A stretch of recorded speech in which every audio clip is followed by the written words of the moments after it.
नमस्कार, आप सभी का स्वागत है ओम साइंस क्लासेस के यूट्यूब चैनल पे। मेरा नाम है ओम राय और मैं आपके लिए लेकर आया हूँ जेपीएससी सीएसई का पूरा सिलेबस, जिसमें आप पहला क्लास में आप देख पाएंगे कि जेपीएससी का सिलेबस क्या है और जेपीएससी किस तरीके से एग्जाम लेती है और ये बैच अभी क्यों लॉन्च हो रहा है, क्योंकि ये बैच को अभी काफी टाइम मिल रहा है। 2 से 3 महीने आराम से आपके पास है पीटी का तैयारी करने के लिए और ये पीटी की तैयारी का सबसे उपयुक्त टाइम है जब आपके पास एग्जाम का प्रेशर नहीं है। तो आप एक बार पूरा कंप्लीट जेपीएससी का सिलेबस को कंप्लीट कर लेंगे तो जैसे ही आपके लिए वैकेंसी आएगी और आप उस समय इसका रिवीजन में लगेंगे तो ये सबसे उपयुक्त टाइम है तैयारी का। तो चलिए स्टार्ट करते हैं जेपीएससी का एग्जाम किस तरीके से होता है। तो जेपीएससी का एग्जाम आपको जानना है, ये बिगिनर्स के लिए है जिन्होंने आज तक ये एग्जाम का तैयारी नहीं किया है तो उनको किस तरीके से तैयारी करना चाहिए। तो जेपीएससी जो है, जेपीएससी का मैंने यहाँ पर सीएससी का सिलेबस डील किया है। जेपीएससी सीएससी मतलब सिविल सर्विसेज एग्जाम का। अगर आप जेपीएससी से अधिकारी बनना चाहते हैं तो आपको ये जानना होगा कि जेपीएससी 3 स्टेज में एग्जाम लेती है। नंबर 1 एक होता है पीटी जो क्वालिफाइंग होता है। अगर आप इसको क्वालिफाई करते हैं तब आप मेंस का एग्जाम में जाते हैं। मेंस होता है रिटेन, पीटी होता है ऑब्जेक्टिव पैटर्न में और मेंस क्वालिफाई करने के बाद आप जाते हैं इंटरव्यू में। तो आपको इंटरव्यू पर्सनालिटी टेस्ट होता है और मेंस का मार्क्स ऐड होकर फाइनल मेरिट लिस्ट बनता है। लेकिन आप मेंस और इंटरव्यू का तैयारी तब कर पाएंगे जब आपका पहले से पीटी प्रिपेयर्ड होगा। तो चलिए सबसे पहले मैं आपको बताऊं कि पीटी की तैयारी के लिए सिलेबस क्या है। देखिए, पीटी का एग्जाम जो है वो 2 पेपर के लिए होगा। पेपर 1 जनरल स्टडीज 1 कहलाता है और पेपर 2 जनरल स्टडीज 2 कहलाता है। पेपर 1 के अंदर 100 क्वेश्चन होंगे एमसीक्यू के। एमसीक्यू मतलब मल्टीपल चॉइस क्वेश्चंस और प्रत्येक क्वेश्चन 2 मार्क्स के होंगे। तो इसलिए आप कहें तो total marks 100 into 2 is equal to 200 marks हो जाएगा। इसमें जनरली आपको इंडियन इंडियन आप स्टडीज का करना होगा, इंडियन हिस्ट्री पढ़ना होगा, इंडियन ज्योग्राफी पढ़ना होगा, इंडियन पॉलिटी, मतलब पूरा इंडिया के लेवल पे आपको ये पढ़ना है, सेंट्रल लेवल पे। और पेपर 2 जो है वो है आपका झारखंड जीएस, जिसमें स्पेशली आपको सिर्फ झारखंड के बारे में पढ़ना है। तो इनफैक्ट झारखंड में जो है वो 100 क्वेश्चन 100 क्वेश्चन पूछे जाएंगे और ये भी एमसीक्यू टाइप के होंगे और 200 मार्क्स का ईच क्वेश्चन होगा। 2 मार्क्स ईच होगा, सॉरी यहाँ पे 200 लिख गया है, ये होगा 2 मार्क्स ईच और ये टोटल होगा 200 मार्क्स। तो आप पीटी के बारे में अगर जानना चाहते हैं कि किस तरीके से पीटी क्वालिफाई किया जाता है तो पीटी का आप पिछला कटअप को देखिए। तो पिछला कटअप जितना गया था वो जनरल कैटेगरी में जितना गया था, अगर आप 130 के अराउंड मान के चलिए, अपना सेफ स्कोर है आपका 130 में, आप सेफ रहते हैं हमेशा पीटी के लिए। और वो तो नेचर पर डिपेंड करेगा कि क्वेश्चन का एग्जाम में क्वेश्चन किस तरीके का आया है। लेकिन 130 अगर आप स्कोर करते हैं तो आप सिक्योर्ड है, आप पीटी क्वालिफाई कर जाएंगे। उसके बाद आप मेंस और फिर इंटरव्यू में जाएंगे। तो देखिए 130 मार्क्स आप कैसे ला सकते हैं। अगला अगर आप देखेंगे तो आप देखिए जनरल स्टडीज 1 में आपको पढ़ना है history of India 15 question, geography of India 10 question. इसमें वर्ल्ड ज्योग्राफी नहीं पढ़ना है आपको, लेकिन मेंस में आपको जो वर्ल्ड ज्योग्राफी पढ़ना होता है। अब यहाँ पे बात होता है इंडियन पॉलिटी एंड गवर्नेंस, ये है 10 क्वेश्चन।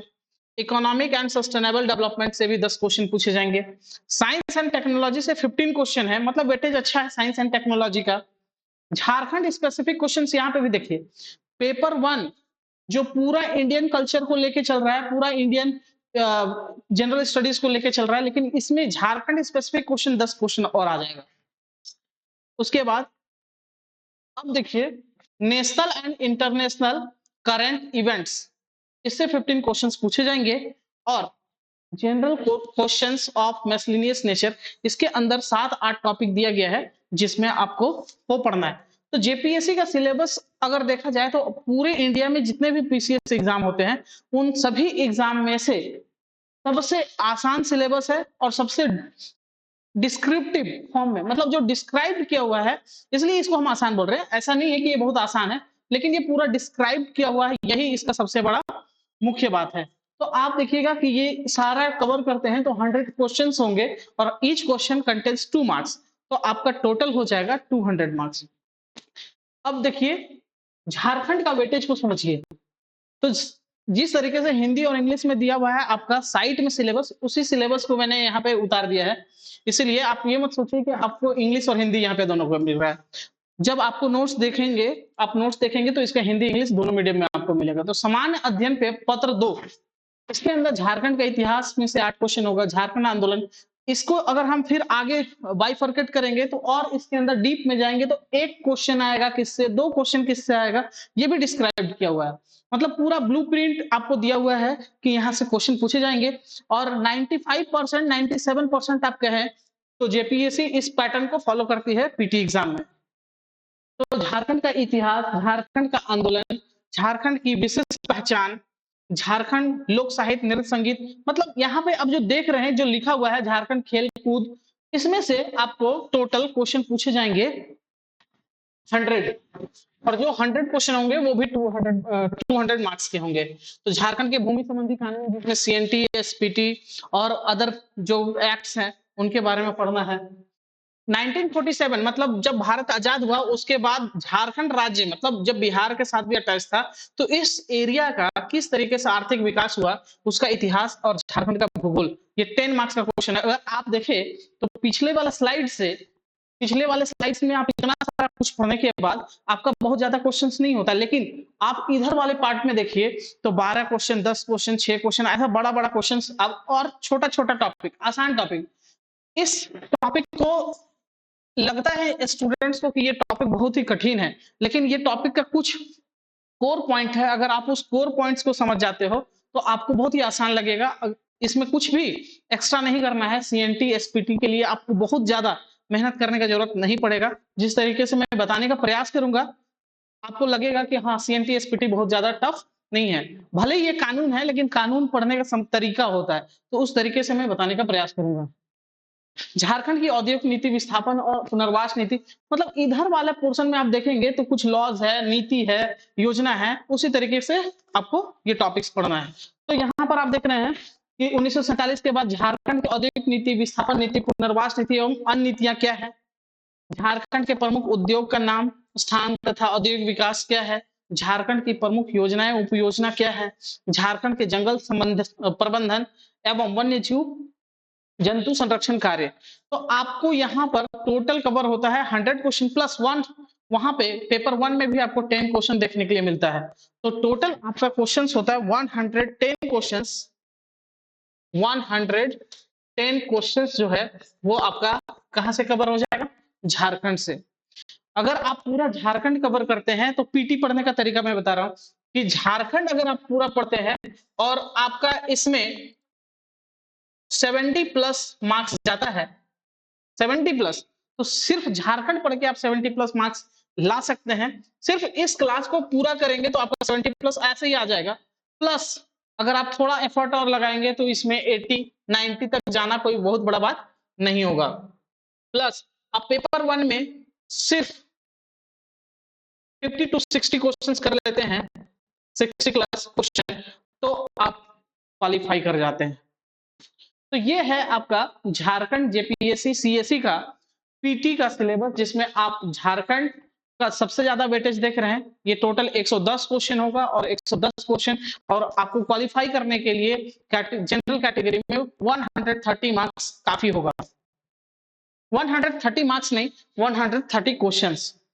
तो अब देखिए इसमें कुछ और टॉपिक है जिसमें झारखंड राज्य के पर्यावरण संबंधित तथ्य है, ठीक है।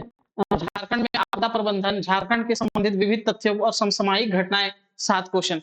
तो कुल मिलाकर आप देखेंगे कि जो सेकंड वाला पोर्शन है सिलेबस के अंदर में, जो सेकंड वाले पोर्शन में आप देखेंगे कि इसमें से ज्यादा मार्क्स आ रहा है और ये इजी भी है।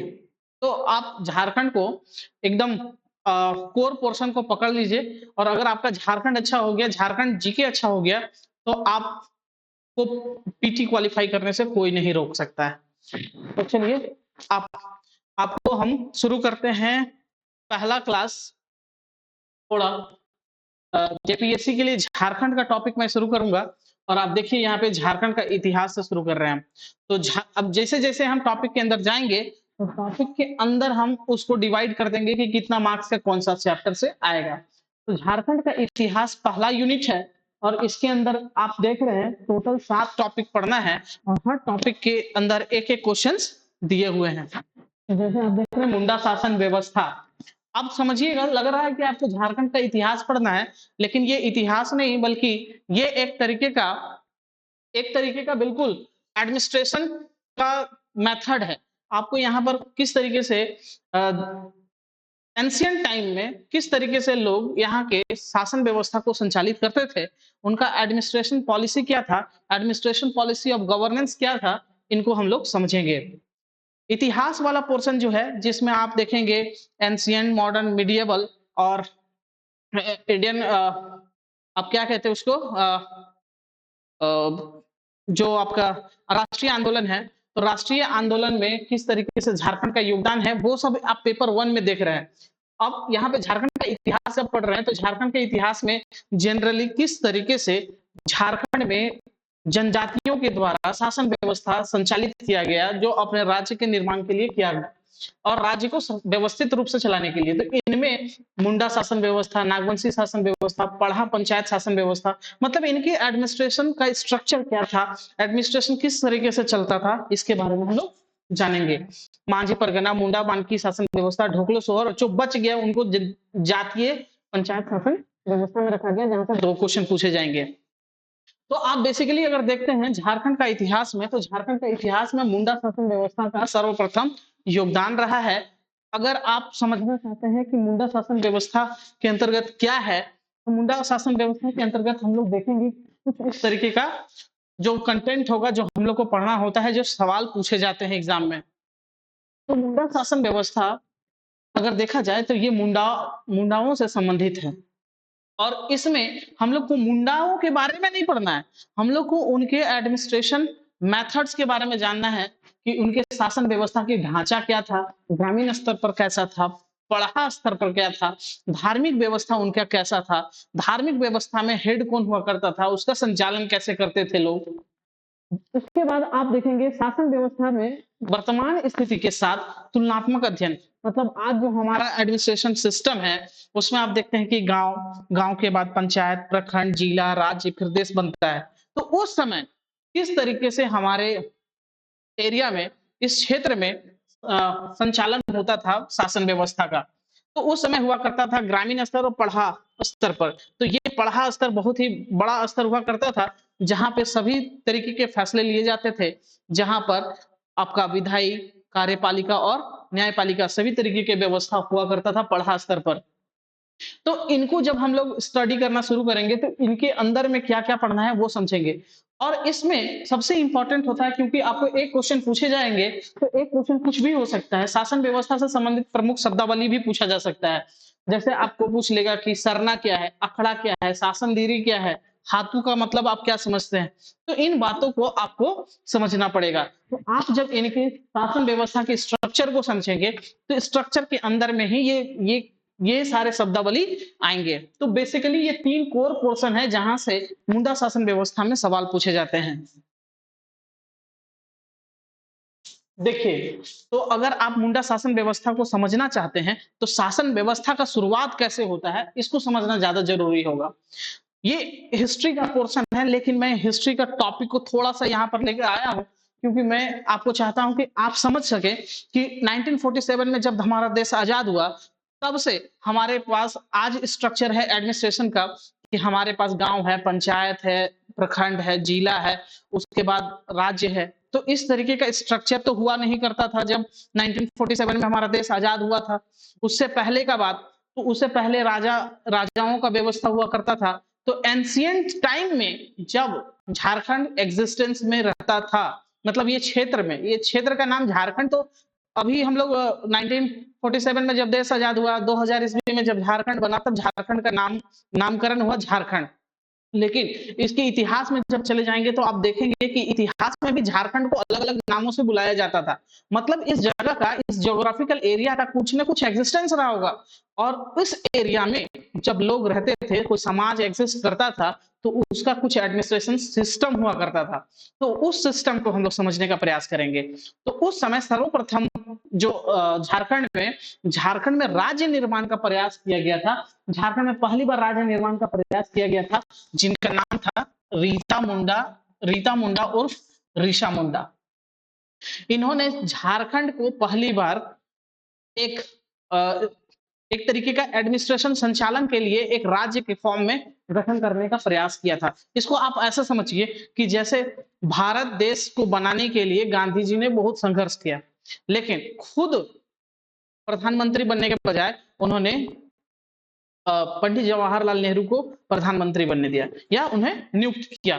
तो ठीक उसी तरीके से उस समय रीसा मुंडा, ये बहुत पहले की बात है। आप सोचिए कि 64 एडी में नागवंशी शासन व्यवस्था स्थापना होता है।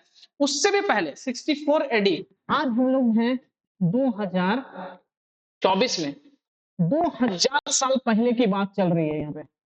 2000 साल पहले एडमिनिस्ट्रेशन कैसे हुआ करता था। तो उस समय रीशा मुंडा या रीता मुंडा नाम के एक व्यक्ति हुआ करते थे, जिन्होंने पहली बार एडमिनिस्ट्रेशन का संचालन करने के लिए एक शासन व्यवस्था का निर्माण करते हैं, मुंडा शासन व्यवस्था। और जिस क्षेत्र में संचालन होता था, उस क्षेत्र को एक राज्य के फॉर्म में गठन करने का प्रयास किया। प्रयास तो ऋषा मुंडा का था, लेकिन ऋषा मुंडा ने इस प्रक्रिया का निर्माण कार्य का प्रक्रिया शुरू किया, लेकिन खुद इसका राजा नहीं बनकर सुतिया पाहन नामक व्यक्ति को यहाँ का राजा नियुक्त कर दिया।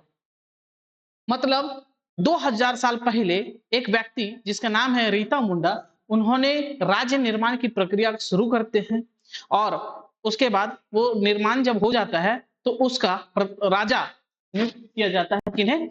सुतिया पाहन को।